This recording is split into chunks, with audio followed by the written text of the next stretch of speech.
is medieval.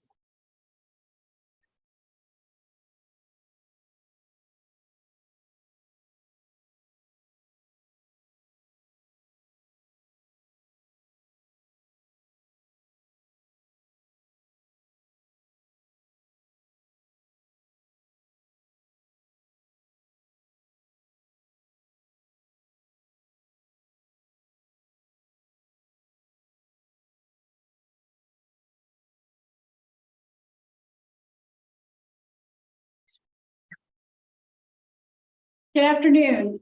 We are excited to bring you this video about introducing pre-service educators to coding and making. With that, we're going to introduce ourselves. So I'm Dr. Trudy Giassi. I am an assistant professor here at Southeast Missouri State University, and I specialize in STEM education, PK-12. And I'm Dr. Janet Gerard. I am the coordinator of the Evolution Center here at Southeast Missouri State University. And we put in a slide with our contact information. So if you have questions or would like to follow up with us, this is how you can get hold of us. With that, I am going to allow Dr. Giassi to get started. Okay, so a little bit of foundation in theory, you know, as we go with research-based skills and strategies, all of this is tied to constructivism. And so both the idea of learning through doing, learning through experience, that's where we get problem and project-based learning, where there's a question to be answered or a problem to be solved. We can do that, we can practice those skills through coding and making. And as we work with our pre-service teachers, we are engaging them in a constructivist model by doing the same thing. They learn through performance tasks, through trying things, through doing design challenges in order to learn these skills, and then ultimately take these ideas into their classrooms and teach students.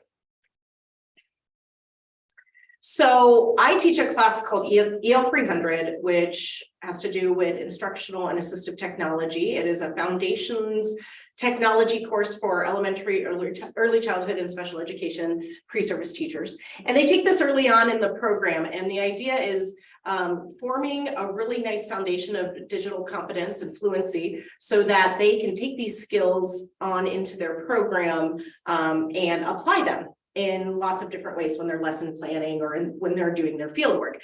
So we're going to take you through how in this class, the EL 300 class, how Jana and I both kind of take our students through this process, and that's what we're going to do. So I'm going to start with a Simon Says activity, and Jenna's going to demonstrate. So this would be how my class works, where we do a little Dr. Giassi says, Simon says, and Jenna's going to be the student here. So I'm going to give her a set of directions. So Simon, Dr. Giassi says, rotate 90 degrees to the right. Nope, you got it. So, and this always catches them off guard. They have to actually think mathematically about it. Simon, Dr. Giassi says, look forward. Simon, Dr. Giassi says, turn towards the windows. Simon, Dr. Giassi says, point to the front. Put your hand down. Ah, just kidding, just kidding. Simon, Dr. Giassi says, put your hand down. Simon, Dr. Giassi says, do a full 360-degree rotation to the left. And then we end. So I do a few more, I do a few more directions. And then we talk about what happened. What was that like?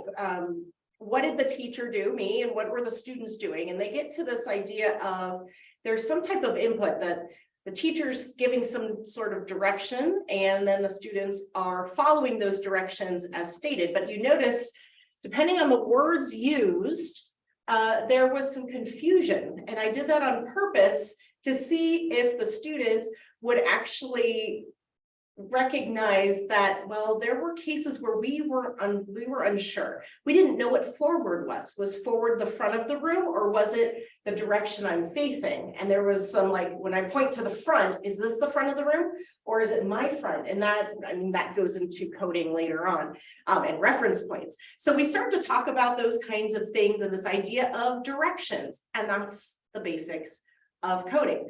So then I kind of introduce the next slide.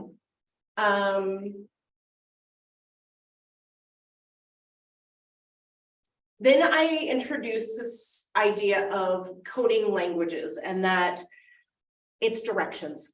You know, it just with different symbols, different ways to look at things. It reads top to bottom, left to right. That, you know, this would be a very high level type of language, just like in our English language, we have letters that represent things, and when they're put together in a certain order, they mean certain things, and that is the same idea with a code and with programming. So then we relate it to something a little bit more simple. So we're not trying to teach them how to be programmers and coders, but we do this through an exploration, hence that constructivism model, where we explore to understand before we actually get to explain what's actually going on. So Jan is going to take us through an exploration of Ozobots. So what we do is we actually give each student a copy of the color codes, and we give each student an Ozobot robot and a piece of paper and some markers. And we really don't give them a lot of information, because we want them to be thinking about what are they doing? You know, how did they make the robot go? I mean, I tell them how to turn it on. I say push the button and turn it on, and that's pretty much the only directions we give them. So they, you know, they'll get out the markers and they'll start drawing, and then they start asking questions. You know, why did this not work the way I wanted it to? Why isn't it doing what I think I'm telling it to do? And that's when we can really start to have conversations about what is coding and the skills they're using, and, you know, help them. We question them into understanding what those skills are. Yeah.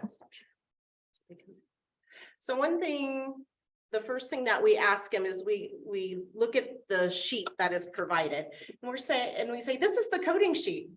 Is that a bunch of symbols and letters and numbers in a certain order? And they're like, no. Well, we're like, what is the code in this case? It is still a representation of something, and obviously it is. And so that's when they Color. start, you know, we talk about the colors and that the colors mean something.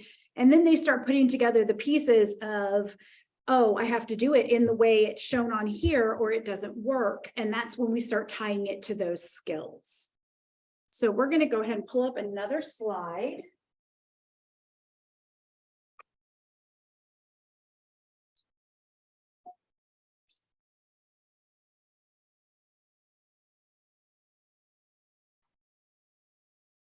Go back to our share screen here. All right, pull up our slides again.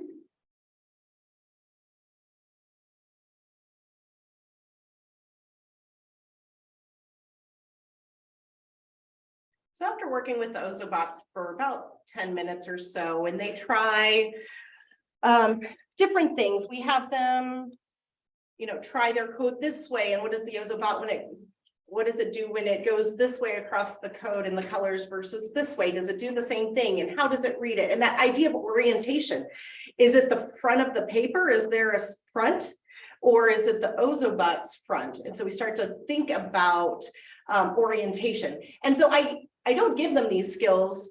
They have to kind of derive those from the experience. So I say, what did you do in this experience? What were some skills that you were building? And they start to talk about these things. They talk about the 4 C's in particular. That's not on our slide, but that they had to be creative in forming sequences, which then we talk about sequences of different codes. They talk about having to communicate with others if they're working together. They talk about critical thinking and troubleshooting, and that's our debugging skill there. And then, which one did I miss? We talked, I think, the computation. Collaboration, Oh, communication, problem solving, critical thinking, I think is that. So I'm missing one in there, but anyways, you get the idea. We start to talk about different representations as well, which is, you know, symbols, numbers, letters, could be color. We start to maybe briefly talk about block coding, because later on they'll be doing a little bit of block coding and see what that's like as well.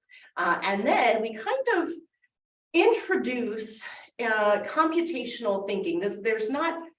We're not trying to go real in depth with this, but it is important to include this at this point.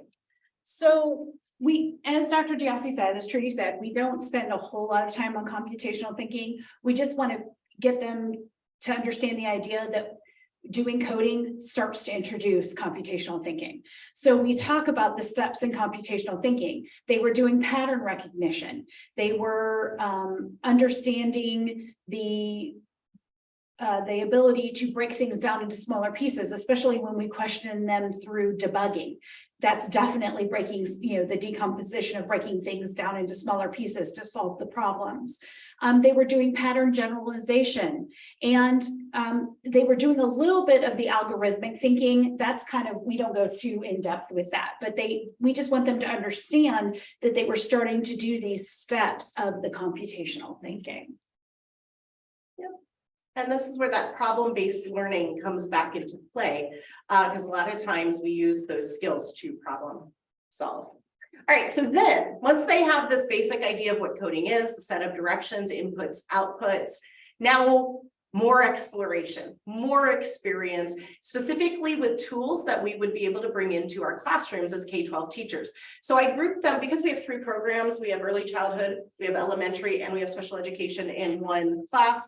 I break them up into kind of those leveled groups because we have different tools that are sometimes more appropriate for different levels. So we're going to do a quick overview of some of the tools that we give each group a different tool, and they explore for about 10-15 minutes, and then they come back and they share out. So what they found out, how does this work, what are the benefits, what are their challenges, all that kind of thing. So we're going to go through each tool real quick to show you some of those things. Okay. So the first one, this is kind of an upper level one. Usually I give this to elementary students, but this is Dash. There's also a dot that goes with Dash. And it is a robot that has an iPad. Usually there's an iPad and several apps that go along with this. And it moves, there are lights, and there are different programs that they can do some kind of block coding. They can figure out how to use the different, what do you call those things? The joystick. The joystick manipulators. But what's really cool is that this, in addition to that, we have xylophone attachment, so they can create music through code. They can also, this is a sketch kit, so you can attach a marker to Dash, and there's a mat where as it goes around, it will draw on the whiteboard mat. And so you can do shapes and colors. There's things like when you're coding the robot, there are mathematical pieces that go into its speed, rotation, and then sequencing, troubleshooting, debugging.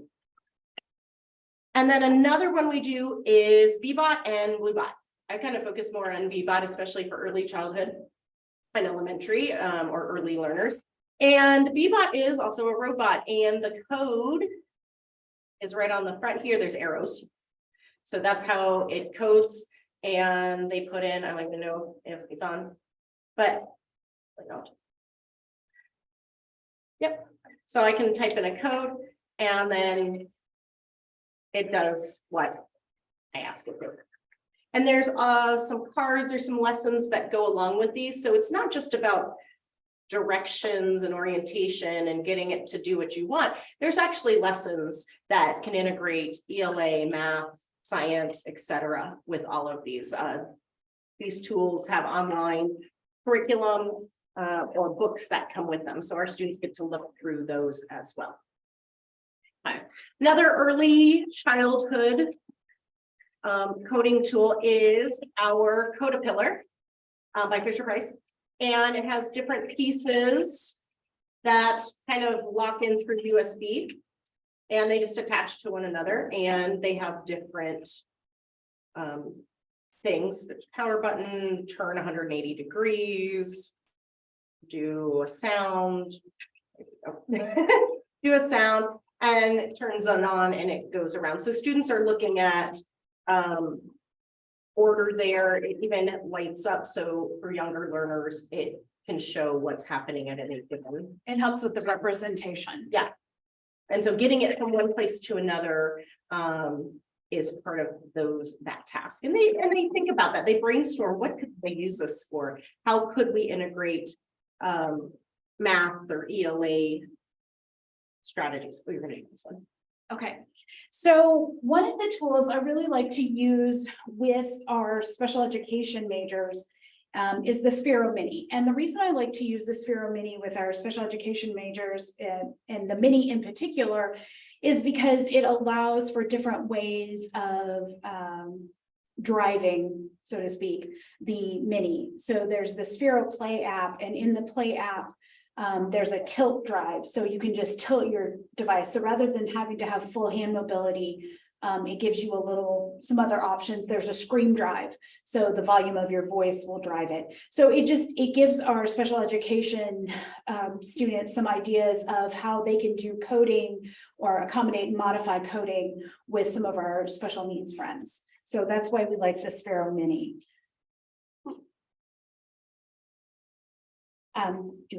Yep, you do that one. So this is our Indy, and Indy is one of my personal favorites. It looks like a little car, and that's why they call it the Indy.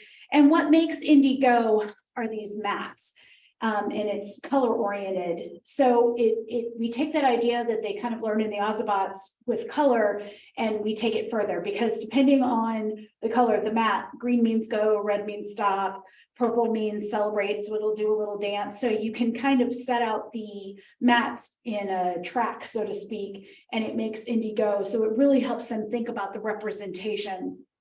And they really like the Indy because Indy allows you to incorporate a lot of different content. Okay, and this is another favorite tool for some of our younger learners. This is called the Cubetto. And one of the reasons we really like the Cubetto is because there's no other device involved. So this is the direction board, and you use these chips, you use these chips. So like green is straight, the red is right turn, yellow is left turn, and then you put them along this path, and however you put them, the Cubetto robot is going to follow the path. And so we don't have the robot. No, we can get him out. So this is the actual robot, and you can see he's got a cute little face. He's very friendly. And so they get to take him on this mat. And one of the things that's great about each of these is it has a book. This is the instruction guide, but it also has a book that goes with it. That the one that goes with this particular mat is Cubetto's First Day of School. And so it walks the students through how to make the Cubetto move and what the different pieces mean. And it even has pictographs. So if you're using this with pre-readers, they don't actually have to be able to read the text. They can follow the pictographs to make Cubetto move. So I opened the purple one. So the next tool that Dr. Giassi is going to show you, that Teresa's going to show you, is the Osmo. So Osmo's been around for a long time, and it's not just a coding tool. It uses an iPad, and there is a little mirror type of thing right here that goes right on top, and it's app-based. So there's different apps. So this is called Coding Jam, and there's an app for this. And the mirror kind of faces this area right here. So whatever is happening down here on the table is being projected into the iPad, and the iPad app reads what's happening, knows what students are putting down here. So they have to block code some different things and connect things. And again, this will read what it's doing and guide students through it, some different tasks. So there's a couple different coding ones, but there's also other non-coding tools for Osmo. So we do other things with it too.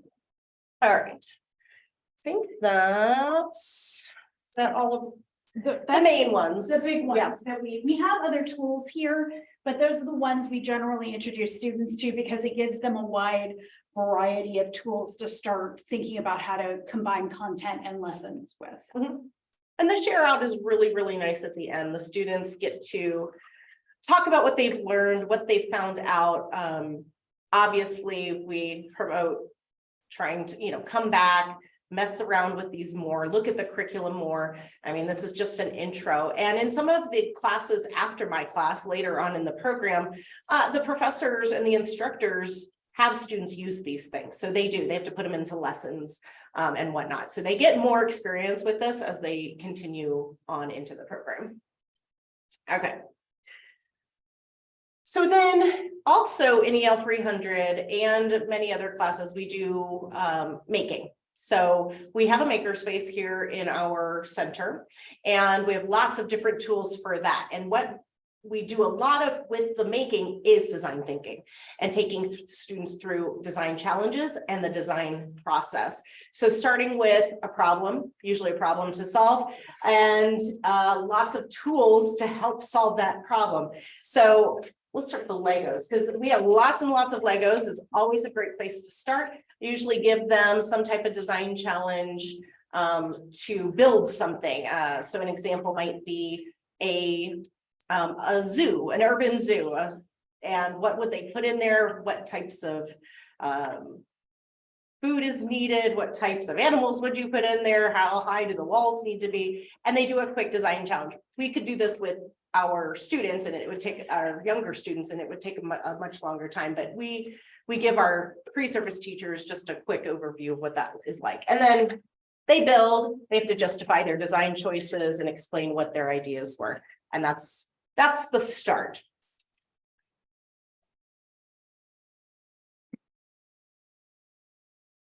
Yeah. So another tool that we introduce them to for making are the make do.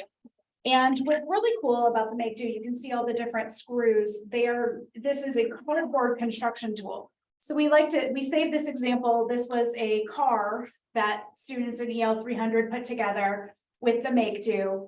And it comes with cardboard saws, it comes with a perforation tool, it has the screwdrivers and all the different screws. And what's great about the make do is it's so easy to get cardboard. Cardboard is one of those construction tools that is readily available. And so we like our students to think through design challenges with the cardboard. And one of the things I really enjoy about the make do is it won't cut you. So we know it's safe to use with our younger students. Again, talk about the 4 C's. So how are you being creative? How are you collaborating with others? How are you communicating to solve this problem? And of course, the critical thinking that goes into coming up with a solution and trying different ideas. So a lot of times we talk about the brainstorming process, the planning process, and then the creation process, the testing process, and then the improve phase of that as well. So another tool we introduce them to are these squishy circuits. And what's really interesting about the squishy circuits is it comes with, so all Play-Doh or all dough is somewhat conductive. So they actually have the recipes for the dough on their website. So it's kind of cool that they share that. But what makes this so interesting is it comes with a power pack as well as some tools so they can manipulate the dough while also creating electrical circuits. So they usually start with the lights and then they kind of move into other things. But not only does it come with the conductive dough, it comes with the insulating dough. And that always leads to really interesting conversations about the difference between the two and why you need to have both when you're building electrical circuits.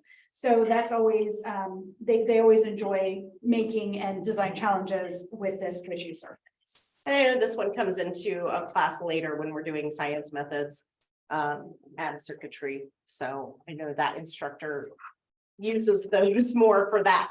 So they get another chance to work with them, because again, this is just a quick introduction and exploration.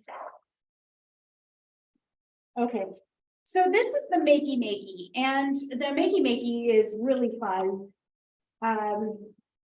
So it's basically a motherboard that you attach these different alligator clips to, and then you connect it through USB to a device that you can connect to USB. So it could be a Chromebook, it could be a MacBook, it could be a laptop, anything, a desktop, anything that could be connected to a USB device. And what's great is then you can either, you can look up, like there's Makey Makey piano, Makey Makey drums.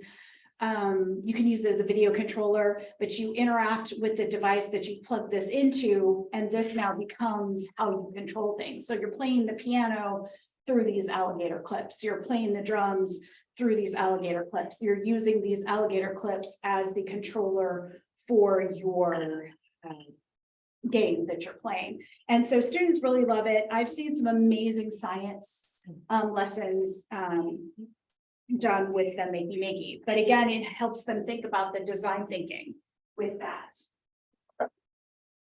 Is that it? I think that's it for all of our tools. Yeah. I mean, we have other tools too that we sometimes bring in and out of, these are kind of the basics, because we only have so much time to do these things with our students and explore them, but we try. And then, of course, the debrief afterwards is really, really important. Okay. So yeah, these are just the tools we walked you through today. This is an example of actually one of my students who, after my class the next semester, she had gone into her field experience, and the school district came and did a little social media piece on her and bringing some of these tools to her field experience. So she got to use this with students as she was practicing her teaching out in the field. And we have really good relationships with our school districts and being able to bring materials in and out and reserve things. So the teachers, our students can bring those out, but also the teachers in those schools can also reserve and use our equipment as well.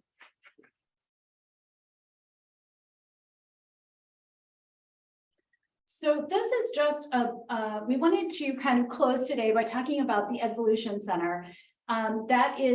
We use technology with what we call the Evolution model here at Southeast Missouri State, but the Evolution Center is sort of the support system for that. So we just wanted to give you a brief introduction to what the Evolution Center is.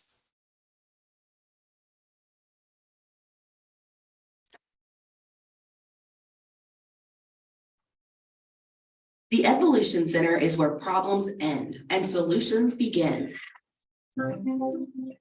As a collaborative space for all departments within the College of Education, Health, and Human Studies, our center provides resources to solve problems. Through the use of an experiential learning environment equipped with state-of-the-art technology, we are dedicated to the development, expansion, and utilization of critical thinking skills, innovation, communication, learning, and beyond. Students, faculty, and members of the CMO community are invited to our center to create, collaborate, and challenge the status quo. You have our support. Now show the world what you can do.